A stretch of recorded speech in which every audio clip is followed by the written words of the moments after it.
Hey everyone, I am excited to share with you an upcoming event hosted by Saddleback Church called the Faith at Work Summit. Everyone works, but not everyone finds a sense of purpose in their work. This spiritual disconnect can leave people wondering, does my work matter? Well, your work does matter.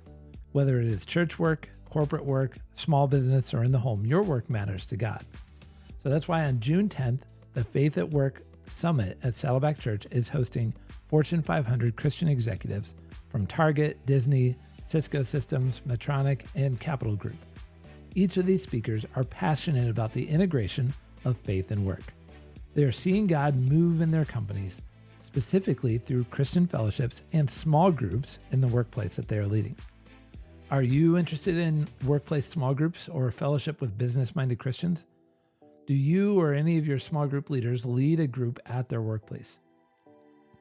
Then join participants from across the U.S. for this Faith at Work Summit on Saturday, June 10th. If you're in Southern California, you can join this event in person. It's also simulcasted via Zoom, and you can watch it live online. You can register for this event at saddleback.com/faithatwork. The event is free, but access is limited. So be sure to go to saddleback.com/faithatwork. That's saddleback.com/faithatwork. We'll see you there.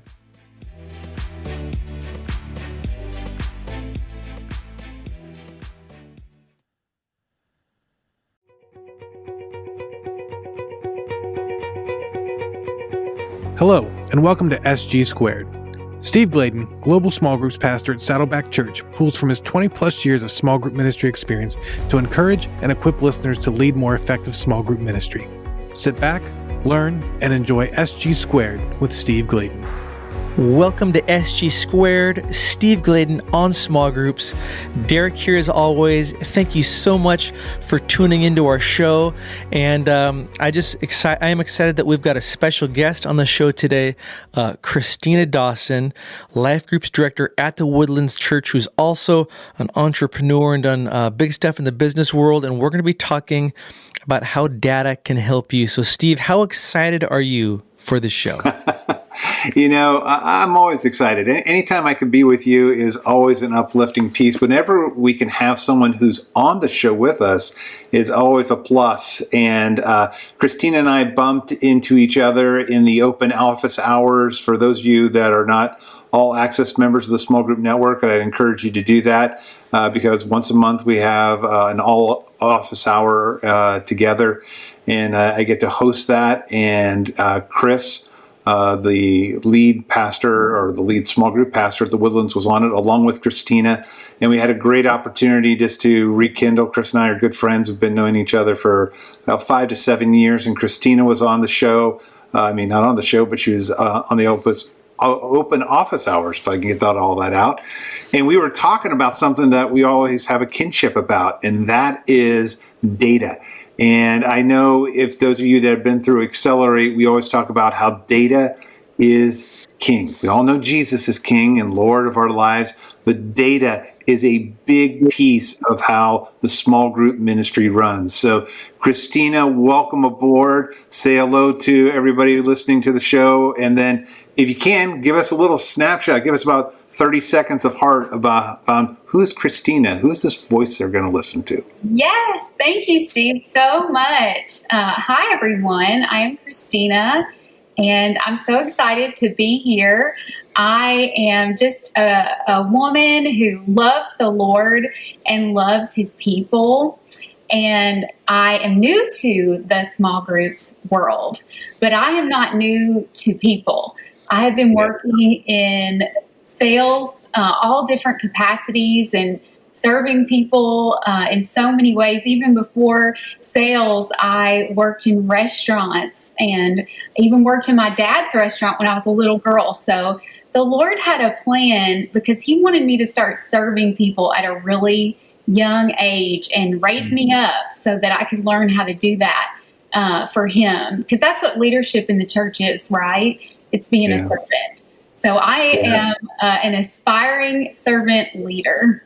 Yeah. And you just jumped into the groups world not too long ago. You're at the Woodlands, which is just a powerhouse church and so deep in groups and that. But how long you've only been in there just a little bit out of the corporate world, but slipped into a different people business, selling different things. We're selling the gospel, not really selling it. We give it away for free. But how long have you been into the church world? Yes, I started working at my church in Kentucky, the First Baptist Church of Bowling Green, Kentucky, a couple of years ago, and worked there part-time, and came on full-time in Houston with the Woodlands Church in January of this year. Yeah, they got a good person, so we're excited to have you on the show. You've got a rich history.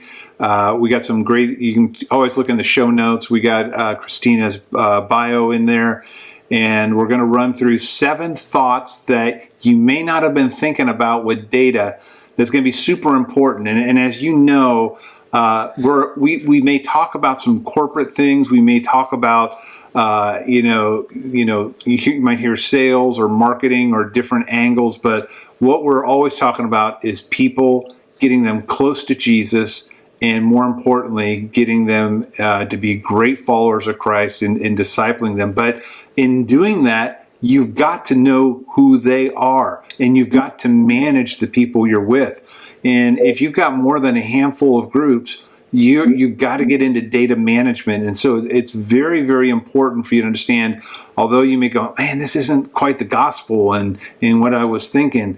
It is very akin to the gospel, and it's very, very important that you can manage people and use data to help you manage the people that you're with. So it's going to be super important. You're going to hear a couple of terms that I want us to unpack really quick, and it's CRM and it's UX. And on this particular show, we'll do a follow-up show a little bit more on CRM, but on this particular show, we're going to be going a little bit more into the UX side of it. And so, Christina, before Derek and I start rifling questions at you with that, talk to us, what when you hear the word CRM, when you hear the words UX, you want to unpack that for us real quick? Yeah, so CRM is just a fancy way of saying how you manage your customers or your members or your people and their information. Yeah. And whenever I hear that word, it's like caution ahead, right? Because data is so important. The only thing worse than no data is incorrect data. So having an accurate CRM is so important. And then, go ahead. And I was going to say, so CRM, it's how you manage your data. It's, in the corporate world, they call it customer relationship management system. In the church world, pick your churchy word you like and with that. But then in UX, when we're talking about UX, what's that about? User experience, right? Yeah. And that is key. And so we're also going to be talking about just how, and what we're talking about when we're talking about the user experience is what's their interface with it. And as Derek and Christina and I all know, is that data can be cold. Data can be heartless. Data can be just a bunch of numbers and facts and figures and stuff like that. But it's how do you bring it up and how do you make it warm and heartful? So we have 7 thoughts on ways data can help you. And Derek, do you want to kind of kick us off and get us moving through a couple of these? Absolutely. And Christina, I love how you started out in your intro saying that you might be new to small groups, but you're not new to people. Yeah. That is so true because it all transfers. So in talking about data, I guess one question we might have is how accurate data is critical. Because you said the only thing worse than no data is wrong data, right? So how accurate data is critical. Tell us a little bit about that. Yeah, I mean, let's just use a real example. If we're going to be communicating through our data, so whether that be communicating with folks through text messages or communicating through emails, it's really a waste of everyone's time and energy. And ultimately, God's funds, right? So everything we do in the church is I always remember and recall that it is people's tithes, right, that they've given. And so I want to steward that well because I want more. And that's what the Lord will do when we steward things well. He gives us more. And so if we want to grow, ultimately, we're going to need more. And so making sure that data is accurate is critical, because if we're sending messages to people and they're not receiving them, well, that's not going to be very effective, is it? Yeah, and I think you bring up a great point, because in this first thought, when we're talking about accurate data is critical, I have found that in my time doing small group ministry is that when I'm working with small group pastors, and even when I'm working with myself, and Derek and I used to do this together, and so he'll remember this too, is that oftentimes we want to hold on to some data that's just not useful. And so having that accurate data is you've got to know how many groups you have. You can't wonder. It's not, well, it's about 10 or it's about 12. It is, I've got, 11 groups, or, the data inside of them. You know how many people are meeting in those groups, because it's super important that everything is critical. And I know one of the things I'm telling my small group pastors all the time is don't be afraid of deleting groups. Don't be afraid if they're not meeting anymore, or don't be afraid if, this group only has 3 people when it used to have 6 people, and that it's just that you've got to be comfortable in knowing that data is always our friend. And the more accurate data is all the way around, the more friendly our system is to us and helps us make great decisions. Sometimes it's kind of like when I go to the doctor. I want him to lie. When I stood on the scale last week, I wanted him to lie and to say, you know what, this scale's wrong. It runs about 30 pounds heavy, and I would have loved that. But the data needs to be accurate with that. So, Christina, any more thoughts, or Derek, any more thoughts on that? Yeah, I had one question, Christina. Yeah. Obviously, with people always changing locations, phone numbers, obviously accurate data is critical. Do you have one top nugget or tip on how to keep this data accurate? Yes, I do. So the number one most important thing, I worked for one of the best chambers of commerce in the country, and we had this incredible data manager. That was her only job, full time, 40 hours a week, was to keep the database up to snuff. And once a year, we did it was old school snail mail out, where people would just fill in, right? It's not reading their data and saying, is this correct? Yes or no. It's just refilling it in. And then they would mail that back in a pre-stamped envelope. And then that would all be redone. Now, is that necessary? Probably not. I think we can do it digitally. But ultimately, that was a way that worked. And that's why they continued to do it that way. There was no need to change it. But having an annual update where you're engaging with every single person in the database to now, maybe it's just a preference change, right? Maybe their email address didn't change, but they decided, you know what, I would rather be contacted this way. Or maybe they have a new job and they want to put that one. Wouldn't that be great? They want us to get to them in their work email because they really want to make sure they see it. So just giving them that option of reconnection is really smart, I think. And so basically what you're saying is almost every time you're connecting with the people, you've got to almost do a refresh. I know you went more to the annual thing, but in the small group world, as you're talking to them, you don't have to drill down and go through every little thing, but there are little nuggets you can collect along the way that may help. And Christina, we do the same thing. Once a year, we're always, pushing out there, who are the people that you're taking care of, to making sure rosters are up to date and in sync. And so I think it's really great. Derek, got the second thought you're going to move us on to? Yes. You've got a note here, Christine, that says how the number one rule is use it yourself. And in my time as a small group point person or pastor, I know we can all be guilty as pastors of telling our people or leaders to do one thing and we don't do it ourselves. How many small group pastors out there aren't actually in a small group, right? So it's got to be real critical that they're actually using the software or the CRM themselves, correct? Tell us more about that. Yeah, so it sounds really simple, right? And it is.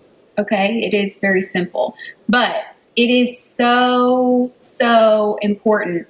I learned this because I made mistakes.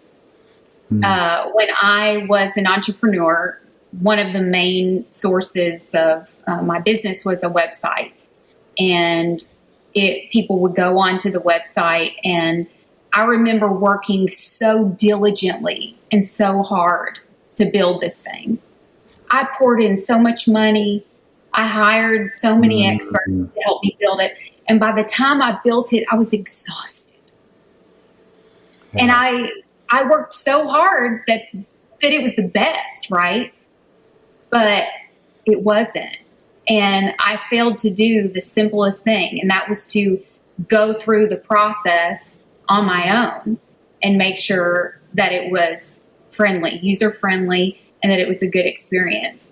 And ultimately, you'll probably see in my notes, it's not just us, because sometimes we're just too prideful and our opinion is biased. And so you've got to get your new staff members engaged, right? You've got to get your great aunt in Kansas or somebody that you can trust to get in there and use it, no matter what it is that you're doing, and make sure that it really is a good experience. Because ultimately, what do we want people to experience? We want people to experience Christ. So the experience needs to be loving, and it needs to be good, because that's what the world is looking at, right? Their experience is really important. You're bringing up a great point there, because a lot of times it's important for us to use it, but it's also important to get fresh eyes on it. Because I found that sometimes when I'm using it, because my eye is trained in such a way that I enjoy the experience, and I'll go through it like with our health assessment or group assessment. But what we find out sometimes is that a different user might have, a new take on it, or it may feel bumped, or it may feel one way or another. And so it's not only just use it yourself, if I'm hearing you right, Christina, but you're also bringing up this point is it's helpful to get some other eyes onto it. It's very important that we buy what we sell. We say that all the time. We kind of, Derek alluded to it. If you're not in a small group, good Lord, you have no business leading it. To be like a pastor not going to church. But at the same time, too, it's important that you get other people. And I love that you just said your great Aunt Betsy or whoever that was. Go ahead and get somebody that may not know exactly how to maneuver themselves around. And that's what I loved about this one point about data, is that you can have the best retrieval system and the best storage system and the best of everything and the best tools, and you think you got the best UX, but without having people in there, it could be really a faulty thing. Yeah, and I think too in the church, something I've noticed and also adopted just naturally, we're afraid of going and looking for trouble. Yeah. And we're afraid. Eric's pretty good about looking for trouble all the time, but I hear what you're saying. Yeah, and criticism. Because sometimes we get criticism that we don't enjoy. Yeah. But this is an area where we have to actually be going and asking people about their experience. And, even like if we want to narrow this in specifically with hosts, right? If we do a big campaign and some of those groups that form don't always survive, going into those situations and finding the hosts and saying, what made you not want to continue the group? Like, that's information that we need so that we can move forward with wisdom, This reminds me of, Steve, we used to send out for our small group network events, a poll to the people that were at the event, and as the event kind kind of one of the main event leaders, I was always hesitant to send that out because I knew we were going to get some feedback I didn't like, right? Yeah. And it was never fun reading, this event sucked or the food was terrible. But the flip side was it always helped us to get a better event when we realized, I guess we could improve this area. So totally with what you're saying, Christina, when it comes to small groups and data, get it to your people, find out what's working, what's not, right? And you have to be secure in doing that, right? Yep. Right. So if you're joining us, we're talking about 7 thoughts on how data can help serve you the best way. We went through the first one, which was know that accurate data is critical. Second thing we just were pounding through is that, the number one rule is you got to use it yourself and also I love the criticism part. You got to be open to getting feedback. I got my whole team, all 19 of our campuses are going through 4 helpful lists. And, it's what's right, what's wrong, what's missing, and what needs to happen. And, those lists that are coming in are painful to read. But Derek, what's number 3 on the hit list here? Number 3, how due diligence isn't enough. Christina, break that down for us. Okay. So I'm going to give you a personal dialogue of myself in my new role in the church world. And I want to compare it and contrast it with the dialogue of Christina as an entrepreneur. Okay. So this is what it looks like for me today. So I'm like writing an email.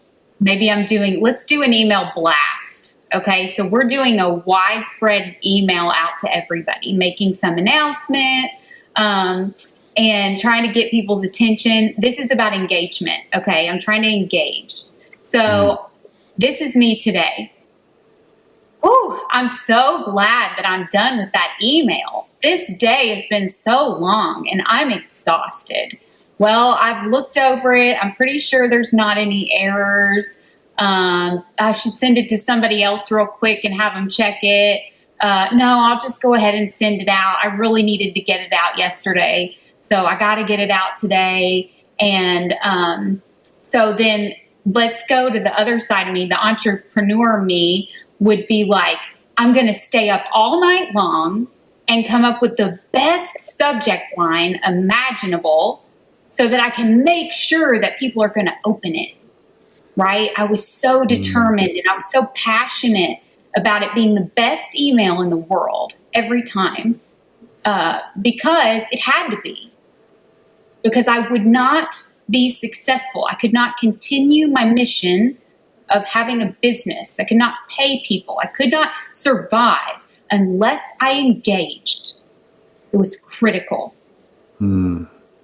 So then let's talk about the next morning when I'm looking at the read receipts, like I'm looking at who's opened it, right?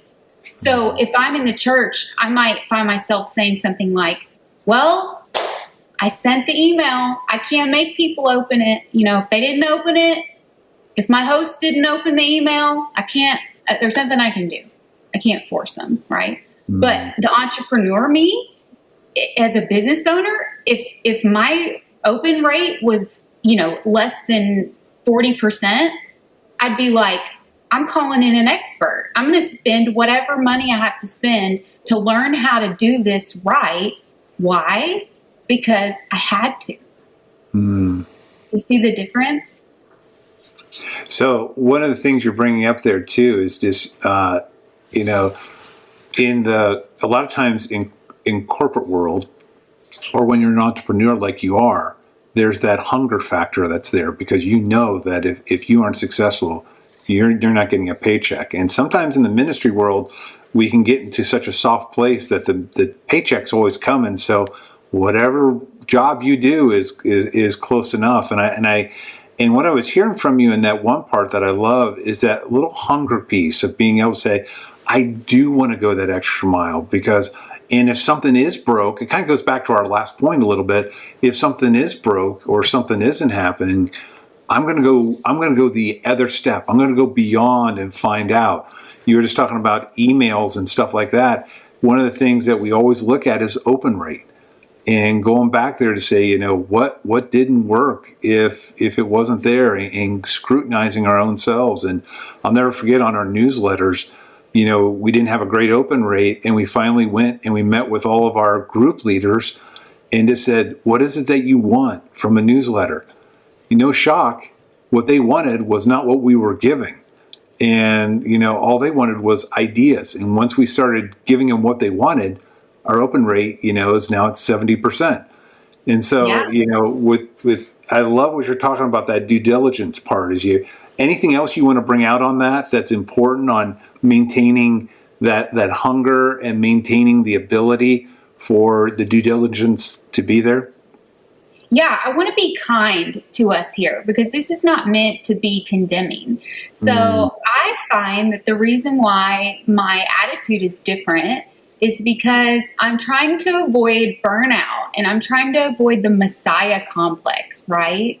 Mm-hmm. So a lot of entrepreneurs are seeking to make themselves very wealthy and well-known, right? Mm-hmm. And so it's in our flesh to drive ourselves to really be passionate and work hard to make ourselves great. And so maybe in the church, we're trying to avoid that a little bit. And I think that we need to be fair in that area. But ultimately, there's a middle ground where we cannot allow like this Messiah complex or this this burnout fear to be an excuse for a lousy user experience, right? Does that make sense? Yeah, if I hear you right, you're talking about there is a delicate balance. We want the best with that, and what we're trying to do is make sure that our people are served as best as possible. One of the things I always tell staff is that you could work 8 days a week, 40 hours a day, and there's still ministry left over to get done. So there's a balance of understanding, you know, there's just more work than you're going to have available. But there's also, with that, the other flip side of the coin is being able to make sure that you're being good stewards of what you are doing, do it right, do it well. And it's not just about getting contacts out there or sending a blast of text or anything like that. But it's also, there's the balance of just not getting the job done, but getting the job done right with that. If I captured your thoughts on that a little bit. Yes. All right, let's talk about sales commission structure and how it works. And I know Steve is super excited to talk about this one. Oh man, just by at face value, I know a lot of you are thinking, do we get sales commission? Do we do this? And Christina and I were talking prior to the show that we're like going, we would love to rearrange the salary structure of some of our pastors and make it off commission sales. We can't do that. But Christina, talk to us a little bit about what was your heart behind this whole point, because it's a little bit of a twisted framework on this. We're not really getting too much on sales commissions, but there is a good heart piece you want to come out of this. Yeah, so it's just a fun way. Sometimes we exaggerate to prove a point.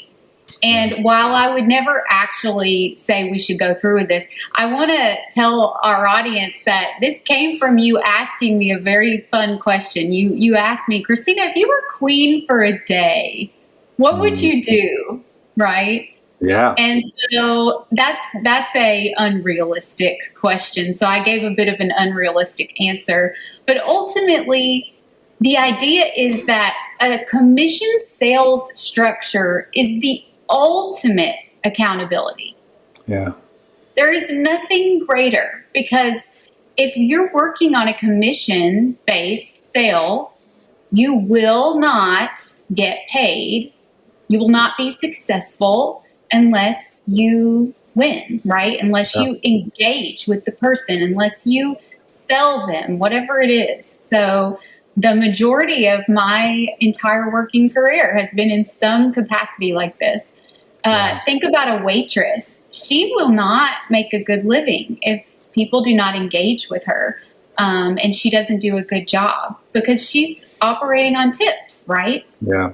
That's where her real pay comes from. And so, when you have a really good waitress, right? She was on top of things. She was responsible. She was checking on you. She made sure that your experience was excellent, right? Yeah.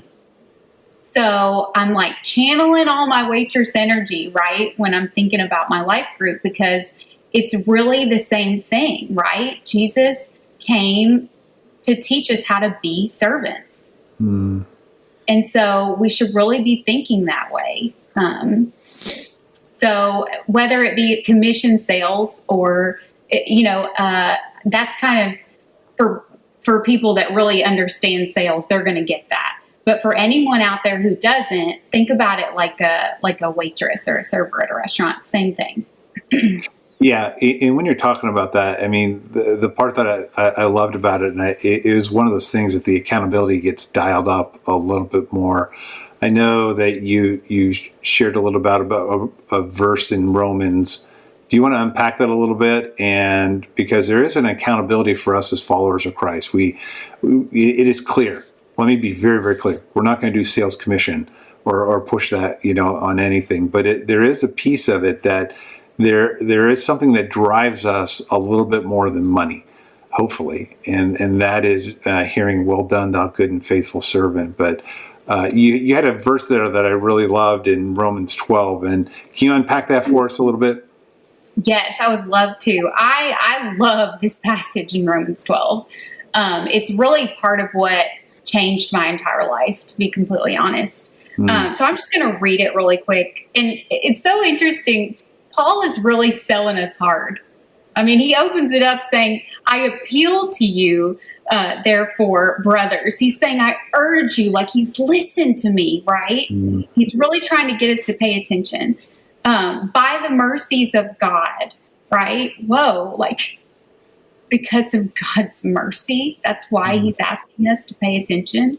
That is so vast, right?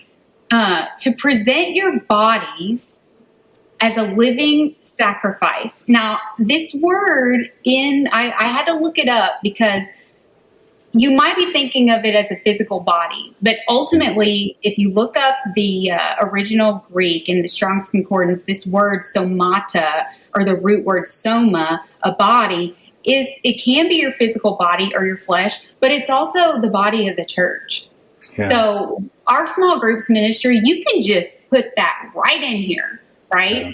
And if you don't believe me, go back to the last verse of chapter 11, because it talks about everything being by God and for him and through him, right? So, I mean, seriously, go back if you're doubting and read that last scripture in chapter 11.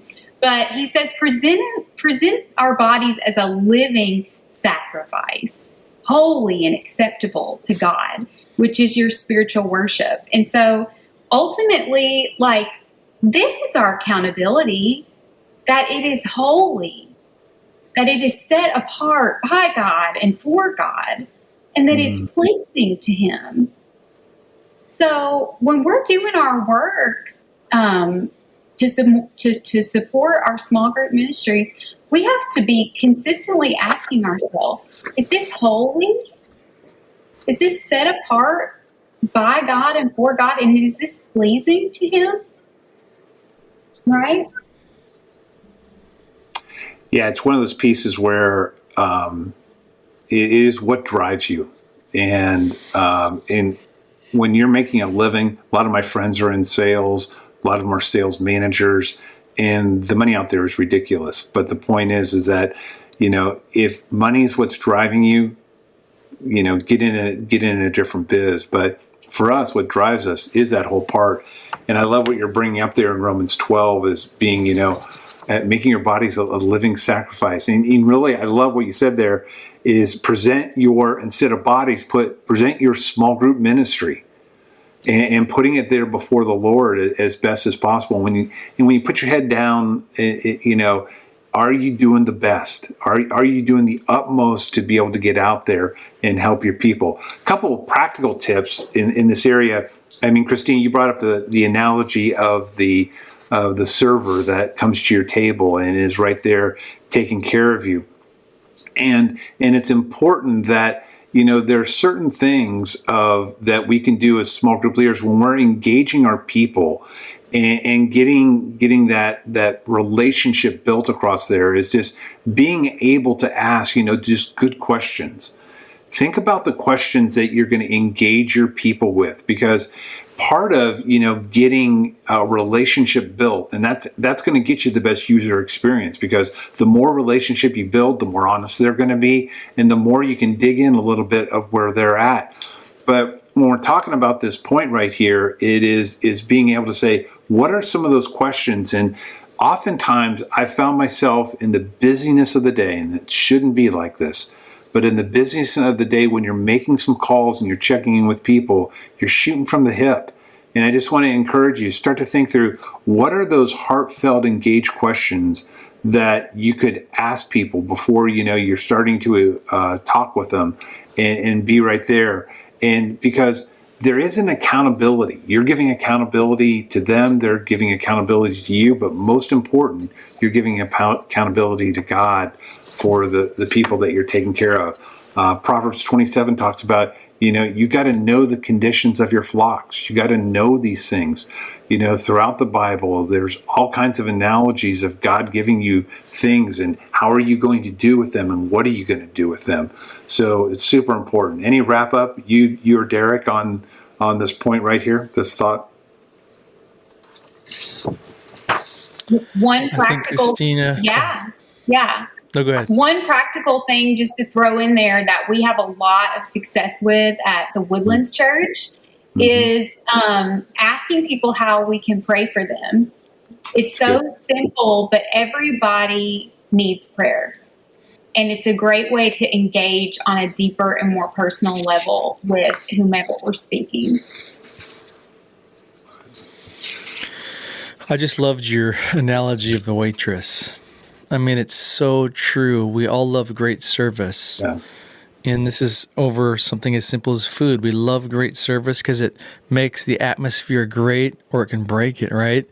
So how much more in the church as leaders or pastors should we have that same attitude to serve our small group hosts or leaders as best we can, right?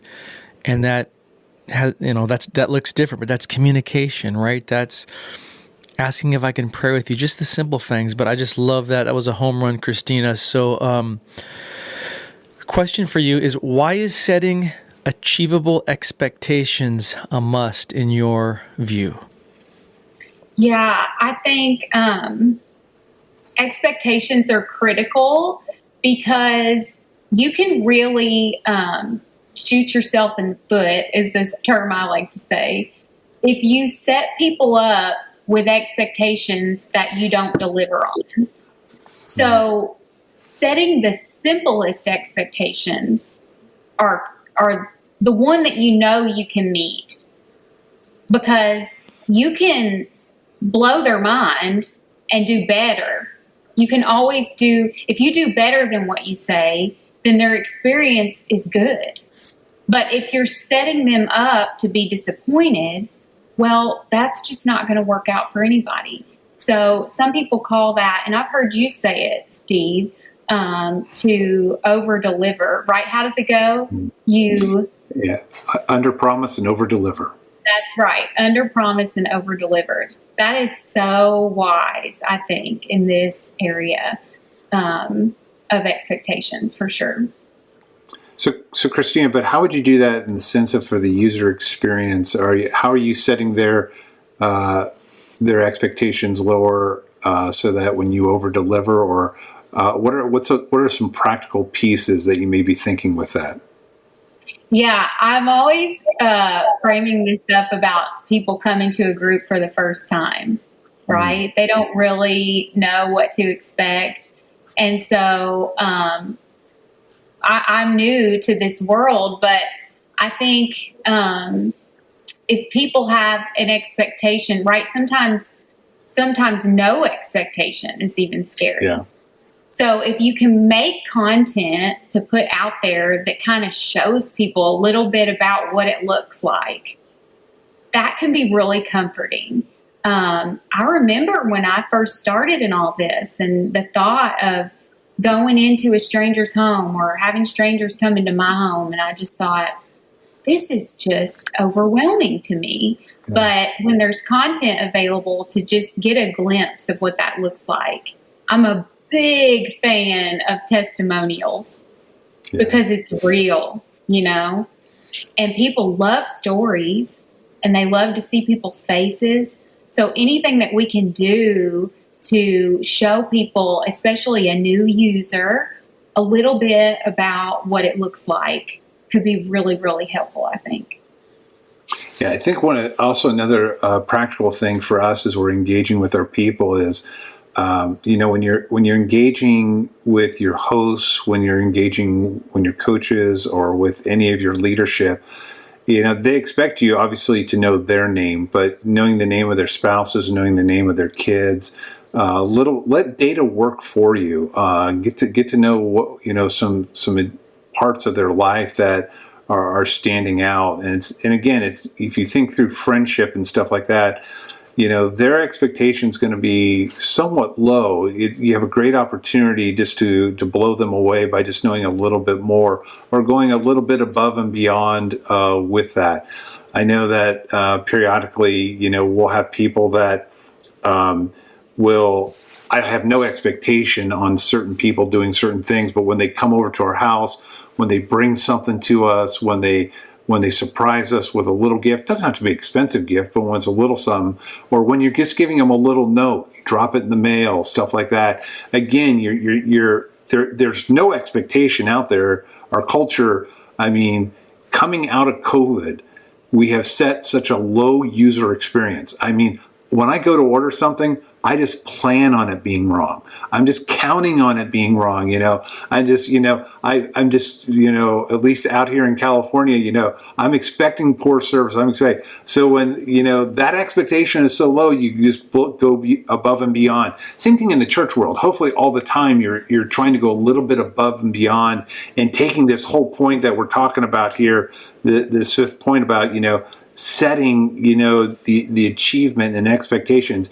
There's one that you're setting it for yourself, because like we said before, there's more than you're ever going to get through on everything. Yeah. But there's also the piece that, you can go a little bit above and beyond and just blow them away just by knowing simple things, like, asking them, how's their spouse doing? Or, and the more you know people, the more you know the information. If I went to Derek and I said, so tell me about, how did Azariah dislike your trip in Egypt? Because I saw it on social media, but I can engage him in that way. Again, it kind of takes that expectation and gives a little bit of the wow and pizzazz factor. Yeah, absolutely. And we have so much at our fingertips if our databases are correct, right? Yeah. We'll have all kinds of great information to go on. I love the dichotomy of the small group world with your entrepreneur background, Christina, and just how it all jives together.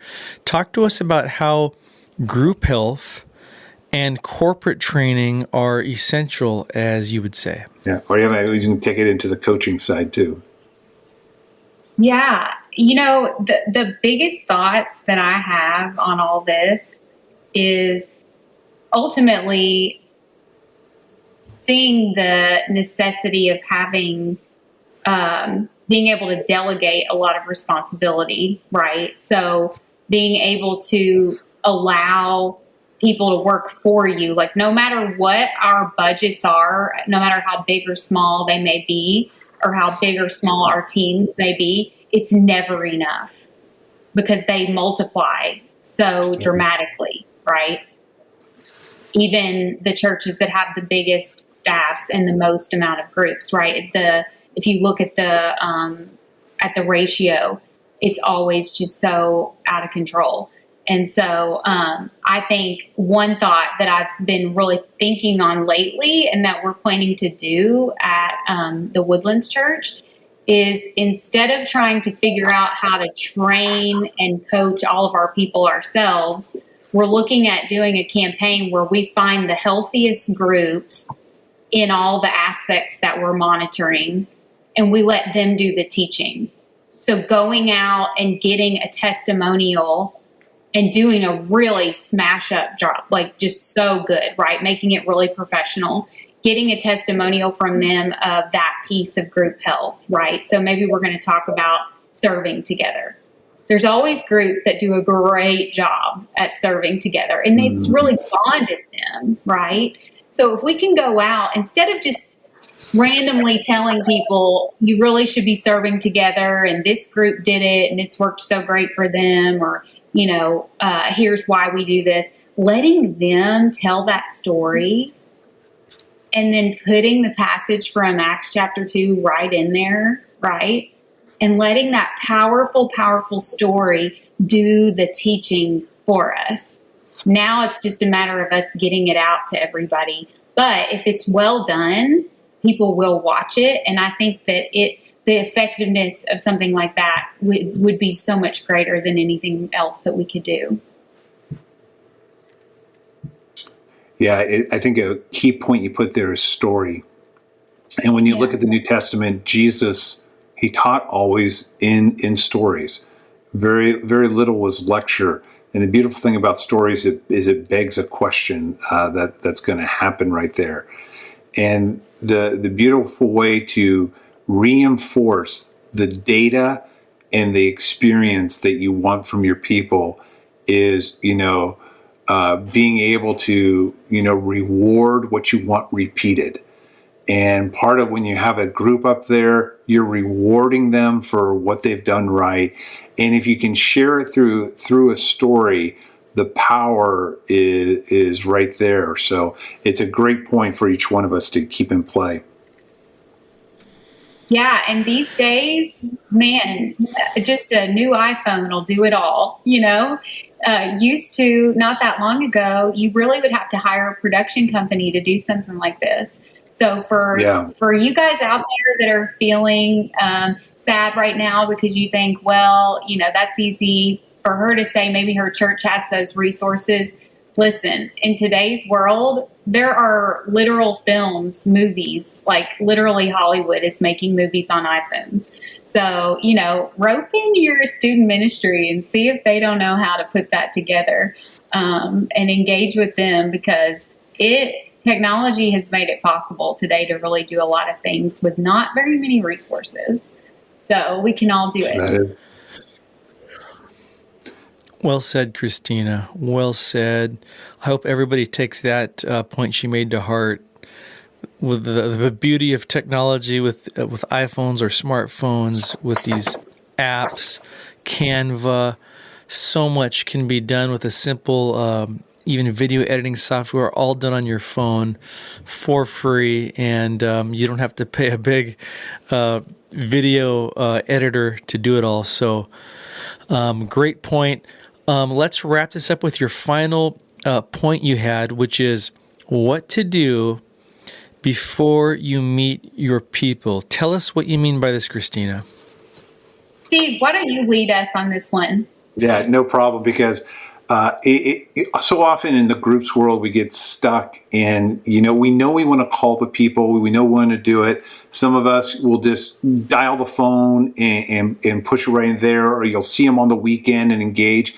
What we're talking about here is kind of getting to know a little frame, and depending on who your group leaders are and how many you have, there's so many things that are here. But before you meet with people, what we're trying to do here is help you unpack a few things. And the first thing is know what you know.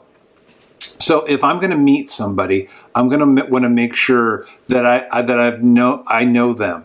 And what data do I have on them? And how long have they been leading a group? And where have they been leading? And what aspects? And part of that is your database will reflect back to you things that you can know about them. If you got a brand new group leader right there, I'd encourage you, go up on social media, start to discover who they are. Because when you look into people's social media accounts, you start to get to know a lot about who they are.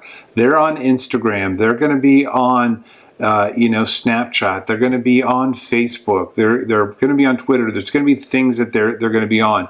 And if they're on no social media, you can just do your best. But one of the things I want to encourage you is before you meet, know what you can know about them from your church. Know when they got saved. Know when they got baptized. When they started their group or anything like that. The second thing right there is, you want to, what do you want them to know? What is it that when you're going to be done with that conversation, is there something you want them to know that you can tell through the story that we just talked about, on coaching and training and expectations? Is there a training aspect you want them to know?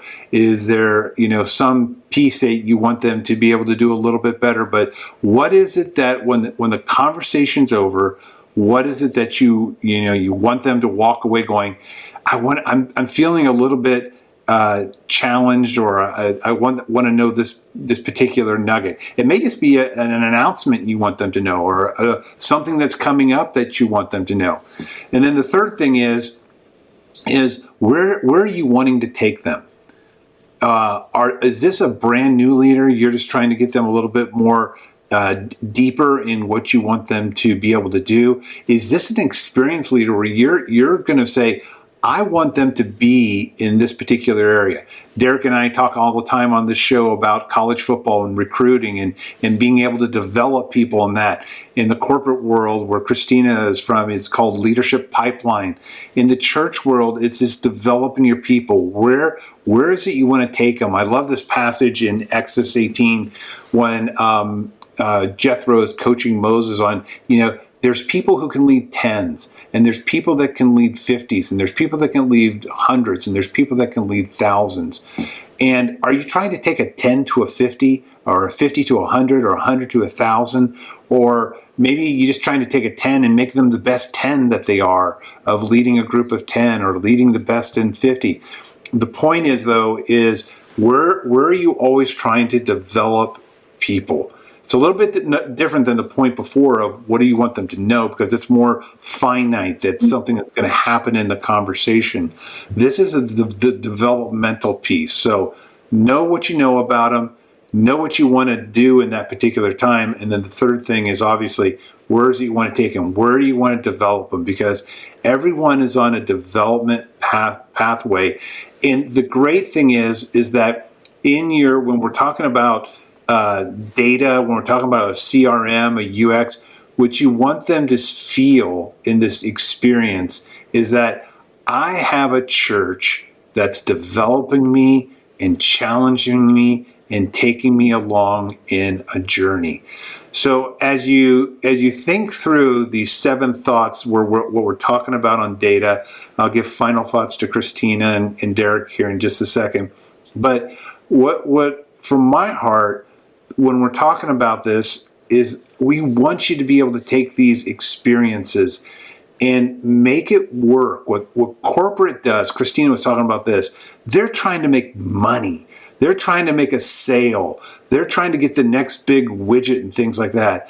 But we have something we're trying to take the same information, but develop people to be better followers of Christ and take them a little bit deeper. So I want to encourage you to take these 7 thoughts that we have on data. And it's not just about finding out when does the group meet and have they gone through leader training and have they done this, but it's about taking these 7 thoughts and taking them a little bit deeper to give you a richer experience, and more importantly, your people a richer experience so that they can know what it means to be a follower of Jesus.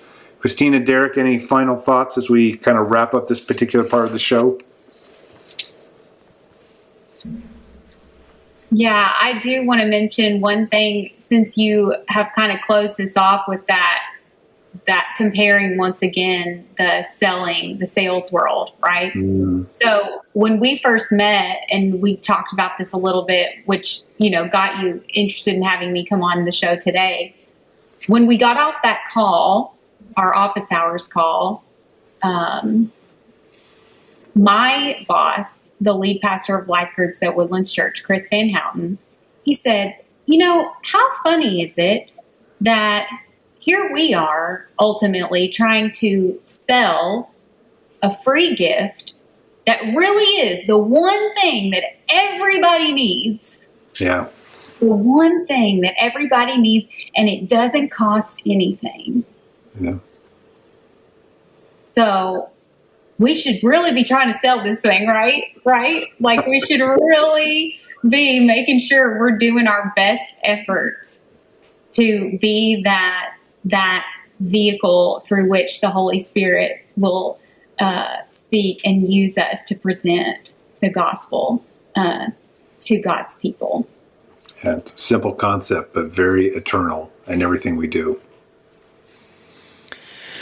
I think that you just said it all there, Christina. I couldn't say anything better than that. And what a great point and a great discussion. And if you guys don't have anything else to share, I'll end the show.